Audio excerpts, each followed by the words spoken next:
สุภวานมงคลสมัยไทยทั้งชาติ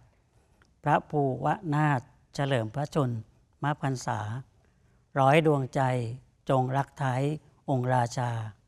มิ่งขวัญล่าประชาพักสามัคคีประนดน้อมพร้อมตั้งจิตอธิษฐาน ขอพระองค์ทรงสำราญเกษมศรีเทพดานดลสุภผลล้นทวี พระบารมีปกตาตรีทรงพระเจริญ ด้วยเกล้าด้วยกระหม่อมขอเดชะข้าพระพุทธเจ้านายนพดลเปรีฤกษ์รองเลขาธิการคณะกรรมการกฤษฎีกา รักษาราชการแทนเลขาธิการคณะกรรมการกฤษฎีกา พร้อมคณะผู้บริหารข้าราชการและเจ้าหน้าที่สำนักงานคณะกรรมการกฤษฎีกา